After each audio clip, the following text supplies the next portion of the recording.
ಈಡೇರಿಸಬೇಕು ಮತ್ತು ಕಾನೂನು ಚೌಕಟ್ಟಲ್ಲಿ ಕೂಡ ಸಾಕಷ್ಟು ಅವಕಾಶ ಇದೆ. ಆ ನಿಟ್ಟಿನಲ್ಲಿ ಕೂಡಲೇ ಈ ಸಮಸ್ಯೆಯನ್ನು ಬಗೆಹರಿಸಿದೆ ಅಂತಂದ್ರೆ ಸಮುದಾಯಕ್ಕೆ ಒಂದು ಒಳ್ಳೆಯ ಸಂದೇಶ ಕೊಟ್ಟಂತೆ ಆಗುತ್ತದೆ. ಇದನ್ನು ಬಿಟ್ಟು ಬೇರೆ ಏನ್ ಮಾಡೋದು ಕೂಡ ಜನ ಬೀದಿಗಿಳಿದು ಹೋರಾಟ ಮಾಡಲಿದ್ದಾರೆ. ಇದನ್ನ ದೊಡ್ಡ ಮಟ್ಟದಲ್ಲಿ ಕೂಡ ನಾವೆಲ್ಲ ಹೋರಾಟ ಮಾಡಲು ಸಿದ್ಧರಿದ್ದೇವೆ. ಇನ್ನು ಮುಂದೆ ನಮ್ಮ ಗೋಪಾಲಕೃಷ್ಣ ಅವರು ಇದರ ಈ ವಿಷಯ ಸಂಬಂಧಪಟ್ಟಂತೆ ನಾವು ಮಾತಾಡಬೇಕಾಗಿದೆ. ಸೊ ಎಲ್ರಿಗೂ ನಮಸ್ಕಾರ. ಈಗ ಇದು ವಿಷಯವಾಗಿ ಎಲ್ಲ ವಿಷಯ ತಿಳಿಸಿದೆ ನಮ್ಮ ಈಗ ಇಂಪಾರ್ಟೆಂಟ್ ವಿಷಯ ಏನಂತಂದ್ರೆ ಸರ್ ತಮ್ಮ ಹೆಸರು ತಮ್ಮ ಹುದ್ದೆ ಹೇಳ್ಬಿಟ್ಟು ಹೇಳಿ ಸರ್. ನಾನು ಡಾಕ್ಟರ್ ಗೋಪಾಲಕೃಷ್ಣ, ವಾಲ್ಮೀಕಿ ನಾಯಕ ಮಹಾಸಭಾ ಉಪಾಧ್ಯಕ್ಷ ಆಗಿದ್ದೀನಿ. ಸೊ ಎಲ್ರಿಗೂ ನಮಸ್ಕಾರ. ಈಗ ವಿಷಯ ಎಲ್ಲ ತಮಗೆ ಗೊತ್ತಿದೆ. ಒಂದು ಈ ಸರ್ಕಾರ ಏನಾಗಿದೆ, ಸರ್ಕಾರ ಪ್ರಯತ್ನ ಮಾಡಿದ್ರೆ ತುಂಬಾ SC ಅನ್ಯಾಯ ಮಾಡ್ತಾ ಇದೆ. ಯಾಕಂದ್ರೆ ನಾವು 30 ವರ್ಷ ಹೋರಾಟ ಮಾಡಿದ್ದೀವಿ. 30 ವರ್ಷ ಹೋರಾಟ ಮಾಡಿ ನಮ್ಮ ಸ್ವಾಮೀಜಿಯವರು ಮತ್ತೆ ಹಿಂದಿನ ಸರ್ಕಾರ ನಮ್ಗೆ 4% ಕೊಡ್ತಾರೆ. ನಮಗೆ ಮೆಡಿಕಲ್ ಸೀಟ್ಸ್ 500 ಮೆಡಿಕಲ್ ಸೀಟ್ ಕಡಿಮೆ ಆಗುತ್ತೆ. ಸುಮಾರು 92 ಇದೆ ನೋಡಿ. ಸುಪ್ರೀಂ ಕೋರ್ಟ್ ಇವೆಲ್ಲ ಕಾನೂನು ಬಗ್ಗೆ ಮಾತಾಡ್ತಾರೆ. ಸುಪ್ರೀಂ ಕೋರ್ಟ್ ಆಗಿದೆ ಆಗಿದೆ. ಸುಪ್ರೀಂ ಕೋರ್ಟ್ ಹೇಳಿದೆ ವಿಶೇಷ ಛತ್ತೀಸ್ಗಢದಲ್ಲಿ 58% ಇದೆ, ಬೇರೆ ಬೇರೆ ಸ್ಟೇಟ್ ಅಲ್ಲಿ 50% ಎಲ್ಲ ಸರ್ಕಾರಗಳು. ಯಾಕಂದ್ರೆ ಸುಮಾರು 91 ಇಂದ 2022 ಎಷ್ಟು ವರ್ಷ. ಸೊ ಒಂದು ವರ್ಷಕ್ಕೆ ಸುಮಾರು 500 ಮೆಡಿಕಲ್ ಸೀಟ್ ಲಾಸ್ ಆಗಿದೆ. ಈಗ ಮೊನ್ನೆ ಕೊಟ್ಟು 100 ವರ್ಷ ಆಗಲೇ ಮತ್ತೆ ನಮಗೆ ಸರ್ಕಾರ ಏನು ಪ್ರಯತ್ನ ಪಟ್ಟಿಲ್ಲ. ಸೊ ಸರ್ಕಾರ ಪ್ರಯತ್ನ ಪಟ್ಟಿದ್ರೆ ತಡಿಬಹುದಾಗಿತ್ತು. ಯಾಕಂದ್ರೆ ಕಾನೂನು ಪ್ರಕಾರವಾಗಿದೆ. ಇವನ್ ನಮ್ಮ ನಾಗಮೋಹನ್ ದಾಸ್ ಅವರೇ ಹೇಳಿದಾರಲ್ಲಿ 50% ಕ್ರಾಸ್ ಆವಾಗ ಆಗ್ಬೋದು ಅಂದ್ರೆ ವಿಶೇಷ ಸಂದರ್ಭದಲ್ಲಿ ಮಾಡಕ್ಕೆ ಅವಕಾಶ ಕೊಟ್ಟಿದೆ. ಸುಪ್ರೀಂ ಕೋರ್ಟೇ ಹೇಳಿದೆ. ಅದನ್ನ ಯಾರು ಅರ್ಥ ಮಾಡ್ಕೊಳ್ತಾರೆ. ಸುಮ್ಮನೆ 50% ಕ್ಯಾಪ್ ಇದೆ 50% ಕ್ಯಾಪ್ ಇದೆ ಅಂತೇಳಿ ನಮ್ಗೆ ತುಂಬಾ ನ್ಯಾಯ ಮಾಡ್ತಿದೆ. ಅದಕ್ಕೋಸ್ಕರ ನಾವು ಯಾವುದೇ ಕಾರಣಕ್ಕೂ, ಯಾಕಂದ್ರೆ 30 ವರ್ಷ ಹೋರಾಟ ಮಾಡಿ ತಂದಿರೋದು. ತುಂಬಾ ಜನ ಇದ್ರ ಬಗ್ಗೆ ತುಂಬಾ ಕಷ್ಟಪಟ್ಟು ಕೆಲಸ ಮಾಡಿದ್ದಾರೆ. ನಮ್ಮ ಸ್ವಾಮೀಜಿಗಳು ಅವರು ಇವರು ಇಷ್ಟೆಲ್ಲ ಮಾಡಿ ನಮ್ಗೆ ಬರೇ ವರ್ಷಕ್ಕೆ ತೆಗೆದಾಕ್ಬಿಟ್ಟಾಗೆ ಸರ್ಕಾರ ಏನು ಪ್ರಯತ್ನ ಪಡ್ತಾ ಇಲ್ಲ ಇದ್ರ ಬಗ್ಗೆ. ಸರ್ಕಾರ ಕೋರ್ಟ್ ಅಲ್ಲಿ ಸರಿಯಾದ ರೀತಿಯಲ್ಲಿ ವಾದ ಮಂಡನೆ ಮಾಡಿದ್ರೆ ನಮ್ಗೆ ಅನ್ಯಾಯ ಆಗಿಲ್ಲ. ಅದು ಮಾಡ್ದೇನೆ ಸುಮ್ಮನೆ ಆದೇಶ ಮಾಡ್ತಾರೆ ಮೊನ್ನೆ. ಸೊ 30 ವರ್ಷಗಳು ಮಾಡಿದ್ದಕ್ಕೆ ನಮ್ಮ ಇದು ಕೆಲಸ ಇವ್ರು ಒಂದೇ 1 ಅವರ್ಲಿ ಕ್ಯಾಬಿನೆಟ್ ಮೀಟಿಂಗ್ ಅಲ್ಲಿ ತೆಗೆದಾಕ್ತಾರೆ. ಆ ಕ್ಯಾಬಿನೆಟ್ ಮೀಟಿಂಗ್ ಅಲ್ಲಿ ಆಗಿರೋದು ನೋಡಿ ಯಾವ ತರ ಮಾಡಿದ್ದಾರೆ ಅಂದ್ರೆ ಇಮಿಡಿಯೇಟ್ ಆಗಿ 6% ಯಾಕೆ ಕ್ಲಿಯರ್ ಆಗಿ ಹೇಳೇ ಇಲ್ಲ. 6% ಬ್ಯಾಕ್ಲಾಗ್ ಕೊಡ್ತೀವಿ ಅಂತ ಎಲ್ಲಿ ಹೇಳಿದ್ರೆ ಆದೇಶದಲ್ಲಿ ಹೇಳಿದ್ರೆ ಹಳೆ ರಿಸರ್ವೇಶನ್ ಪ್ರಕಾರ ಕೊಡಿ ಅಂತ. ಹಳೆ ರಿಸರ್ವೇಶನ್ ಪ್ರಕಾರ ಕೊಟ್ಟು ಬ್ಯಾಕ್ಲಾಗ್ ಕೊಡಕ್ಕಾಗುತ್ತೆ? ಇದು ಸುಮ್ಮನೆ ನಮ್ಗೆಲ್ಲ ಕಣ್ಣಿಗೆ ಮಣ್ಣೆರ್ಚು ಕೆಲಸ ಮಾಡ್ತಾ ಇದೆ ಸರ್ಕಾರ. ನಾವು ಅವ್ರಿಗೆ ನಾವು ಕರೆ ಕೊಡ್ತಾ ಇದೀವಿ. ನಮ್ಮ ರಾಜ್ಯದಲ್ಲಿ ಎಲ್ಲ ನಾಯಕ ಸಮಾಜದವ್ರಿಗೆ ನಾವು ಇದೇನಾದ್ರು ಮಾಡಿಲ್ಲ ಅಂದ್ರೆ ಎಲ್ಲ ತಾಲೂಕು ಮಟ್ಟದಲ್ಲಿ ಜಿಲ್ಲಾ ಮಟ್ಟದಲ್ಲಿ ನಾವು ತುಂಬಾ ಪ್ರತಿಭಟನೆಗಳೆಲ್ಲ ಹಾಕೊಳ್ತೀವಿ ಸರ್ಕಾರಕ್ಕೆ. ಯಾಕಂದ್ರೆ ಸರ್ಕಾರಕ್ಕೆ ಗೊತ್ತಿದೆ ಈ ಸರ್ಕಾರಕ್ಕೆ ನಮ್ಮ 15 ಜನ MLA ಕೊಟ್ಟಿದ್ದಾರೆ ನಮ್ಮ ಸಮಾಜ. ನಮ್ಮ ಸಮಾಜದ ಬಗ್ಗೆ ನಮ್ಮ MLA ಮಾಡ್ತಾ ಇದ್ದಲ್ಲ, ಸರ್ಕಾರನೂ ಮಾತಾಡ್ತಾ ಇಲ್ಲ. ಯಾಕಂದ್ರೆ ಓಟ್ ಹಾಕಿರೋ ನಾವು ನಮ್ಮ ಕಷ್ಟಗಳು ಕೇಳಬೇಕಾಗಿದೆ. ಯಾರು ಮಾತಾಡೋ ಪರಿಸ್ಥಿತಿ ಇಲ್ಲ. ದಯವಿಟ್ಟು ನಾನು ಕೇಳ್ತೀನಿ, ಸರ್ಕಾರಕ್ಕೆ ಏನೂ ತೊಂದರೆ ಇಲ್ಲ. ಅವ್ರು ಕೂಲಂಕಷ ಪರಿಶೀಲನೆ ಮಾಡಿ ಹೈಕೋರ್ಟ್ ಅಲ್ಲೇ ಅವ್ರಿಗೆ ಏನೇನು ಮಾಹಿತಿ ಕೊಡ್ಲಿ. ಅದ್ ಬಿಟ್ಟು ಕೋರ್ಟ್ಗೆ ಹೋಗ್ಬಿಟ್ಟು ಇವರೇ ಇಮಿಡಿಯೇಟ್ ಆಗಿ ಒಂದು ಕಾನೂನು ಮಾಡಿ ರಿಸರ್ವೇಶನ್ ಬೆಟ್ಟು ಮಾಡಿ ಅಂದ್ರೆ ಹೇಗೆ? ಅದು 56,000 ಪೋಸ್ಟ್ಗೆ ನಮ್ಗೆ 4% ಸುಮಾರು ಒಂದು 4-5 ಸಾವಿರ ಪೋಸ್ಟ್ ವೇಕೆಂಟ್ ಆಗಿ ಇದಾಗುತ್ತಾ? ನಷ್ಟ ಆಗುತ್ತೆ. ಇದಕ್ಕೆಲ್ಲ ದಯವಿಟ್ಟು ನಾವು ಮನವಿ ಮಾಡ್ತೀವಿ. ಸರ್ಕಾರದ ಜೊತೆಲಿ ಇನ್ನೊಂದ್ಸಲಿ ಮನವಿ ಮಾಡ್ತೀವಿ ಮುಖ್ಯಮಂತ್ರಿಗಳಿಗೆ ಮತ್ತು ಸಚಿವರಿಗೆ. ಇದು ಮಾಡಿಲ್ಲ ಅಂದ್ರೆ ನಾವು ಗ್ಯಾರಂಟಿ ಹೋರಾಟ ಮಾಡೇ ಮಾಡ್ತೀವಿ. ಇದು ಇಲ್ಲದೆ ಯಾವುದೇ ಇದು ಮಾಡ್ಬೇಕು ಅಂದ್ರೆ ರಿಕ್ರೂಟ್ಮೆಂಟ್ ಮಾಡಲೇಬಾರ್ದು ನಮ್ಮ ಒತ್ತಾಯ. ಎಲ್ಲರಿಗೂ ನಮಸ್ಕಾರ. ಸರ್ ಈಗ 80% ಕ್ಯಾಪ್ ಇದೆ ಅಂತ ಹೇಳ್ತೀವಿ. ಹೌದು. ಈಗ ಇವರು 9 ಶೆಡ್ಯೂಲ್ ಸೇರಿಸಿದ್ರೆ ಪ್ರಾಬ್ಲಮ್ ಆಗ್ತಾ ಇರಲಿಲ್ಲ. ಒಂದು ನಿಮಿಷ ಹೇಳ್ತೀನಿ. 9 ಶೆಡ್ಯೂಲ್ಡ್ ವಿಶೇಷ ನೋಡಿ. 9 ಶೆಡ್ಯೂಲ್ಡ್ ಸುಪ್ರೀಂ ಕೋರ್ಟ್ ಹೇಳಿದೆ. ಅಥವಾ ತುಂಬಾ ಜನ ಗೊತ್ತಿಲ್ಲ ಅನ್ಸುತ್ತೆ. 9 ಶೆಡ್ಯೂಲ್ ಸೇರಿದ್ರು ಸಹ ಹೈಕೋರ್ಟ್ ಸ್ಕ್ರೂಟಿನಿಗೆ ಅವಕಾಶ ಇದೆ ಅಂತ ಒಂದು ಮಾತು ಹೇಳಿದೆ. ನೀವು ಯಾವ 9 ಶೆಡ್ಯೂಲ್ ಸೇರಿಸಬೇಕಾಗಿರೋ ಸಂಬಂಧಗಳು ಯಾವ್ಯಾವ್ದು ಗೊತ್ತಾ? ಡಿಫೆನ್ಸ್, ಯಾರು ಪಬ್ಲಿಕ್ ಕ್ವಶನ್ ಮಾಡಬಾರ್ದು ಅನ್ನೋ ಒಂದೇ ಕಾರಣಕ್ಕೆ ಯಾವ ಸೂಕ್ಷ್ಮವಾದಂತ ವಿಷಯಗಳು ಮಾತ್ರ 9 ಶೆಡ್ಯೂಲ್ ಸೇರಿಸೋದು. ಅವಾಗ ಯಾವುದೋ ಒಂದು ಸಮಸ್ಯೆ ಅಂತ ಹೇಳಿ ತಮಿಳುನಾಡು ಸೇರಿಸಿದ್ರೆ ಬಿಟ್ಟು ದೇಶದಲ್ಲಿ ಯಾವ ರಾಜ್ಯದ್ದು ಸೇರಿಸಿಲ್ಲ. ಇಂಥ ವಿಷಯ ಎಲ್ಲ 9 ಶೆಡ್ಯೂಲ್ ಸೇರಿಸೋ ಸಬ್ಜೆಕ್ಟೇ ಅಲ್ಲ ಇದು. ಹಾಗಾದ್ರೆ ಬೇರೆ ರಾಜ್ಯಗಳು ಏನು ಕೊಟ್ಟಿದ್ದಾರೆ?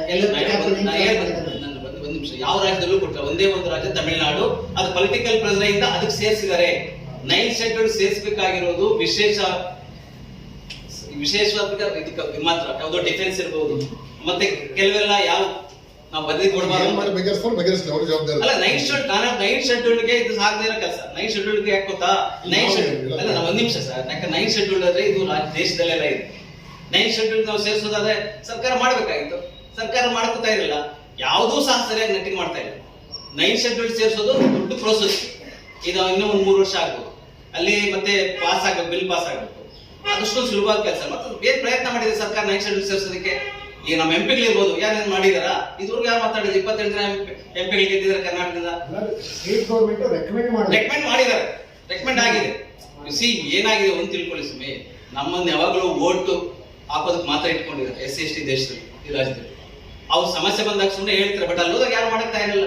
ಈಗ ಇದರಲ್ಲೇ ಭಿನ್ನಾಭಿಪ್ರಾಯಗಳಿದೆ. ಯಾವ್ದ್ರಲ್ಲಿ ಇದನ್ನ 53,000 ಹುದ್ದೆಗಳನ್ನ ಕರೆದಿರೋ ಕಾರಣಕ್ಕೆ ಮಾನವೀಯ ದೃಷ್ಟಿಯಿಂದ ಹೌದು ಇದಕ್ಕೆ ಅವಕಾಶ ಕೊಡೋಣ ಅಂತ ಹೇಳ್ಬಿಟ್ಟು ನಿನ್ನೆ ಸಭೆ ಸೇರಿ ಗಾಂಧಿ ಭವನದಲ್ಲಿ ಒಂದು ನಿರ್ಣಯ ತಗೊಂಡಿದ್ದಾರೆ. ಕೊಚ್ಚ ಕೊರ್ಮ ಬೇರೆ ಬೇರೆ ಜನಾಂಗದವರು.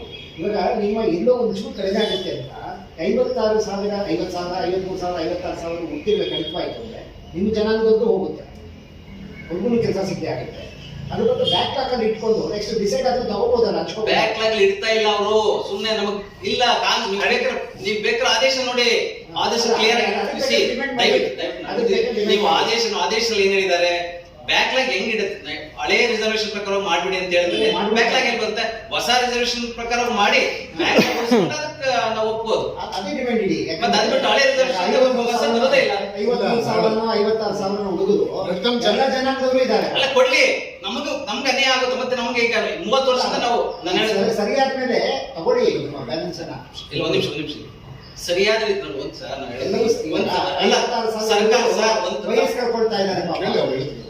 ಒಂದ್ಸಲ ರಿಕ್ವೆಸ್ಟ್ ಮಾಡ್ತೀನಿ, ಈ ಸರ್ಕಾರಗಳು ಹೇಗೆ ಅಂತ ನಿಮ್ಗೆ ಗೊತ್ತಿರ್ಬೋದು. ಯಾರ್ಯಾರು ಬಂದು ತಗೊಂಡು ಹೋಗ್ಬಿಡ್ತಾರೆ ಅಷ್ಟೇ, ಮುಗೀತು.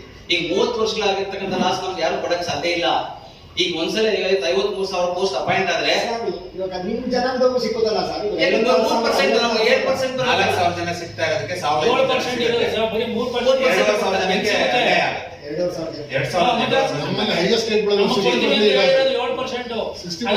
ಕಮ್ಮಿ ಮಾಡ್ಬಿಟ್ರೆ ಅಲ್ಲ, ನೀವ್ ಹೇಳಿದಾಗ 7% 1% ಕಡಿಮೆ ನಾವು ಒಪ್ಕೊಳ್ತಾ ಇದ್ದೇವೆ. 4% ಕಡಿಮೆ, more than 50% ಕಡಿಮೆ ಮಾಡ್ಬಿಟ್ರೆ ನಮ್ಮ ಒಂದು ಸಮಾಜಕ್ಕೆ ಮಾತ್ರ ಇಲ್ಲ. ಈಗ ನೋಡಿ ಅಲ್ಲ ಸರ್, ಯಾವ ಧೋರಣೆನೂ ST ಅಂತ ಬಂದಾಗ ಎಲ್ಲ ರಿಸರ್ವೇಶನ್ ಅದನ್ನ ತಗೊಂಡ್ಬಂದ್ರೆ ನಮ್ದೇನು ಅಭ್ಯಂತರ ಏನಿಲ್ಲ. ಬರ್ಲಿ, ಎಲ್ಲರೂ ಬರ್ಲಿ, ಅದನ್ನ ತಗೊಂಡ್ ಬರ್ಲಿ, ಎಲ್ಲರೂ ಬಂದ್ಬಿಡ್ಲಿ, 100ಕ್ಕೆ 100 ಮಾಡಕ್ ಕೊಡ್ಲಿ ಬಿಡಿ, ನಮ್ದೇನು ತೊಂದರೆ ಇಲ್ಲ. ಬಟ್ ಮಾಡೋದಕ್ಕೆ ಸರ್ಕಾರ ಆದೇಶ ಕೊಡ್ಲಿ. ಇಲ್ಲೇನಾಗಿದೆ ಸರ್, ರೇಸ್ ಕೋರ್ಸ್ ನಲ್ಲಿ ನಾವೆಲ್ಲ ಕುಂಟು ಕುದುರೆಗಳು ಸರ್, SC/ST ಸಮಾಜದವರು. ಕುಂಟು ಕುದುರೆಗಳಿಗೆ ಜಾಸ್ತಿ ಸ್ವಲ್ಪ ಏನಾದ್ರು ಕೊಟ್ರೆ ಅವ್ರು ಸ್ವಲ್ಪ ಬಲವಾಗಿ ಮುಂದೆ ಓಡ್ಲಿಕ್ಕೆ ಅನುಕೂಲ ಆಗುತ್ತೆ ಅಂತ ನಮ್ಗೆ ರಿಸರ್ವೇಶನ್ ಕೊಟ್ಟಿರೋದು ಸರ್ಕಾರ. ಅವತ್ತಿನ 1947ರಿಂದ ಕೂಡ ರಿಸರ್ವೇಶನ್ ಸಿಕ್ಕಿದೆ.